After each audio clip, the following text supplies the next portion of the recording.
लोकशाहीचा बुलंद आवाज, रिपब्लिकन वार्ता महाराष्ट्र। परिवर्तन कामगार सेनेने जिल्हाधिकारी यांना दिले निवेदन। राज्यात ओला दुष्काळ जाहीर करावा या संदर्भात दिली माहिती। ऑगस्ट सप्टेंबर 2025 मध्ये महाराष्ट्रामध्ये झालेल्या अतिवृष्टीमुळे राज्यभरातील 30 जिल्हे हे बाधित झाले असून 18 लाख हेक्टरच्या वर शेत जमीन पाण्याखाली गेली आहे।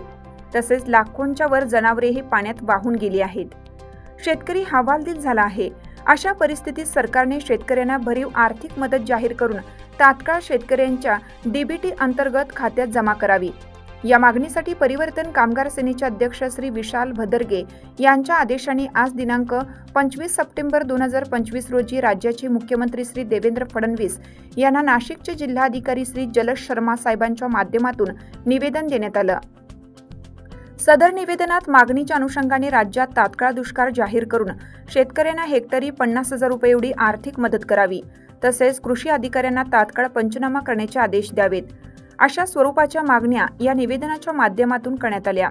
प्रसंगी उपस्थित परिवर्तन कामगार सेनेचे राज्य कार्यकारिणी सदस्य श्री सुदाम भोये, नाशिक जिल्हा संपर्क प्रमुख श्री मधुकर भोर, नाशिक जिल्हा महासचिव किसन गायकर, जिल्हा कार्याध्यक्ष श्री केदू भोई, नाशिक जिल्हा संघटक श्री सुखदेव बागुल, ग्रामीण महिला जिल्हा अध्यक्ष सौ लक्ष्मीताई शिंदे, नाशिक शहर महिला अध्यक्ष सौ सुनंदाताई विस्पुते, जिल्हा नेते दिलीपराव वाघ, जिल्हा नेते माधव यशवंते, खताळ साहेब, प्रभाकर पवार, लक्ष्मण पावडे, कविताताई पाटील, वैशालीताई ठोंबरे, ज्योतिताई शिलावट, सुनीताताई भुसारे, जनार्दन भोये, सुनीता चोथवे आदी पदाधिकारी व कार्यकर्ते उपस्थित होते।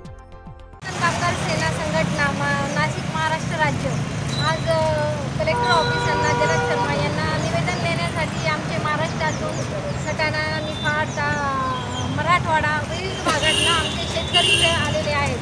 तर आमची सरकारला एक हाक आहे, आमच्या सर्व शेतकऱ्यांची एक सरकारला हाक आहे आणि सरकारला सवाल आहे। नाशिक जिल्ह्यामध्ये शेतकरी अतिवृष्टीमुळे उद्ध्वस्त झाले, ती जनावरे सगळं वाहून गेलं, पण सरकार अजूनही शांत आहे। पंचनामे का होत नाही? आपत्तीग्रस्त भाग अजून आपत्तीग्रस्त भाग जाहीर का नाही? ओला दुष्काळ सरकारने जाहीर का केला नाही? शेतकऱ्यांना मदत का नाही? परिवर्तन कामगार सेनेने सरकारला एक इशारा दिलेला आहे, प्रत्येक शेतकऱ्याला पर एकरी 50,000 रुपये त्वरित मदत जाहीर व्हावी, नाहीतर शेतकऱ्यांच्या वतीने परिवर्तन कामगार सेना आंदोलनाची चिमणी पेटवल्याशिवाय राहणार नाही। जे शेतकऱ्यांचं राजकारण होत आहे, शेतकऱ्यांना जी मदत दिली जाते त्यामध्ये राजकारण का पाहिजे? तुम्ही प्रत्येक पक्षाने किंवा कुठल्याही पक्षाने शेतकऱ्यांकडे माणूस म्हणून बघा। तो आज जगाचा पोशिंदा आहे आणि तो सर्व जगाला, कुठल्या पक्षाला नाही पोचत, तो सगळ्या जगाला पोचतो। तिथे राजकारण बॅनरबाजी कशाला हवी? कारण नाशिक महाराष्ट्रामध्ये 30 जिल्ह्यांमध्ये आज पूर्ण ओला दुष्काळ पडलेला आहे, अशा परिस्थितीमध्ये आहे आणि 18 लाख हेक्टर क्षेत्र हे ओलिताखाली म्हणजे पाण्याखाली गेलेलं आहे आणि शासन आपल्याला 2,215 कोटी रुपये आपल्याला निधी देणार आहे असं आश्वासन त्यांनी दिलेलं आहे। पण त्यांच्या तिजोरीमध्ये तो पैसा आहे का आणि तो पैसा आपल्याला मिळेल का याची शाश्वती शेतकऱ्यांना अजून नाही आहे। आता शेतकऱ्यांचा जर सगळा हिशोब केला 18 लाखाला ते 2,215 कोटी जर हिशोब धरला तर 2300 रुपये प्रति एकर येतं आणि आमच्या मुख्यमंत्र्याला जो पलंग येतो तो 25 लाखाचा आणि आमच्या शेतकऱ्याला प्रति एकर किती रुपये येतात आहे तर 2300 रुपये येतात आहे। सांगा तुम्ही जर एका एकरामध्ये जर कापूस लावायचा असेल तर किती खर्च येतो हे आधी आपल्या शासनाने आम्हाला सांगावं आणि मग त्या हिशोबाने आमचं कॅल्क्युलेशन करून आम्हाला फक्त आश्वासन न देता शेतकऱ्यांना प्रति एकर 50,000 रुपये मिळाले पाहिजे ही आमच्या सर्व परिवर्तन कामगार सेनेच्या वतीने मागणी आहे आणि आम्ही ती कलेक्टर महोदयांपाशी मांडलेली आहे हेच या ठिकाणी सांगतो आणि थांबतो। धन्यवाद। परिवर्तन कामगार सेनेच्या वतीनं परिवर्तन सेना महाराष्ट्र राज्य नाशिक जिल्हा कोर कमिटीच्या वतीनं मी जिल्हाधिकाऱ्यांना एक निवेदन दिलं। या निवेदनामध्ये असं म्हटलं आहे की आपल्या महाराष्ट्रामध्ये 3 जिल्हे, त्या 3 जिल्ह्यांमध्ये अशी निर्माण झाली, त्याच्यामध्ये 18 लाख हेक्टर जमीन जी पाण्याखाली ओलिताखाली, त्याच्यामध्ये 1,000च्या वर जनावरं आणि घरं वाहून गेले।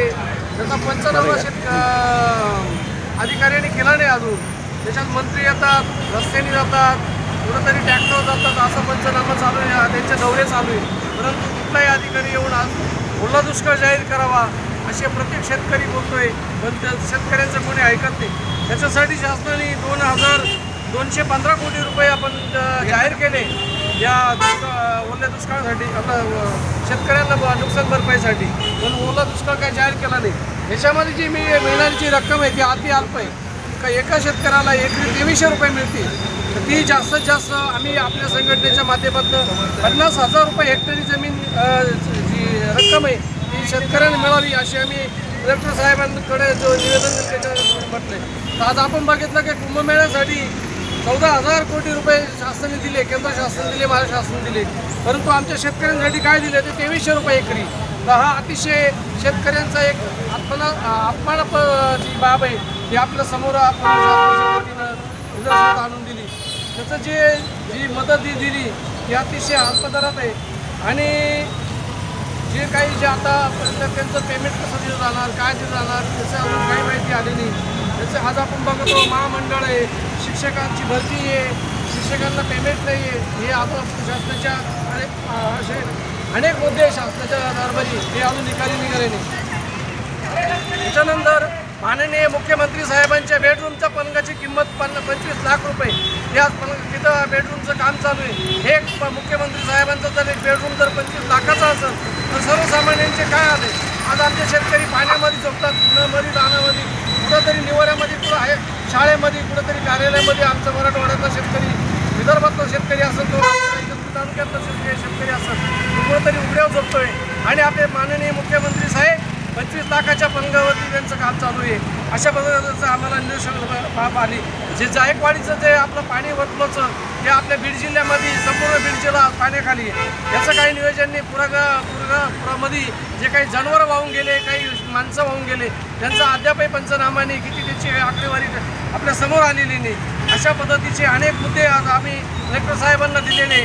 त्याच्यानंतर जो आपल्याला जो पाऊस जो पडतोय तो अधिक प्रकारचा पडतोय आणि आमच्या इगतपुर तालुक्यामध्ये जे काही रस्ते होणार आहे, समृद्धी महामार्ग आणि तसाच जो आपल्याला वाढून बंदराला रस्ता जोडला जाणार आहे घोटीवरतून तर त्र्यंबकेश्वर पेगलवाडीपर्यंत, त्याची जी नुकसान भरपाई ती आम्हाला योग्य दरात मिळावी असं आम्ही निवेदन कलेक्टर साहेबांना देण्यात आलेले. आणि आमच्या औरली गावच्या आजूबाजूनी सर्व धरणं आणि जंगल आहे, तर आम्हाला जागाच नाही राहिली. आमचं पुनर्वसन कसं केलं जाणार, त्या रस्त्याचं कसं नियोजन आहे, याचं जे भूसंपादनचे अधिकारी हे कोण नेमलेले त्याची अजून आम्हाला कुठल्या प्रकारची माहिती नाही. फक्त रस्ता होणार आहे त्याचं 200 कोटी रुपयाचं 2,000 कोटी रुपयाचं कॉन्ट्रॅक्ट काढलेले ते अजूनही आम्हाला असं माहिती नाही. त्याची लवकरात लवकर ती खातरजमा करून आमच्या शेतकऱ्यांपर्यंत ती माहिती मिळावी असं मी परिवर्तन कामगार सेनेच्या वतीनं, इगतपुरी तालुक्याच्या वतीनं व नाशिक जिल्ह्याच्या वतीनं मी मागणी करतो आणि थांबतो. धन्यवाद. Subscribe now and press the bell icon. Never miss an update.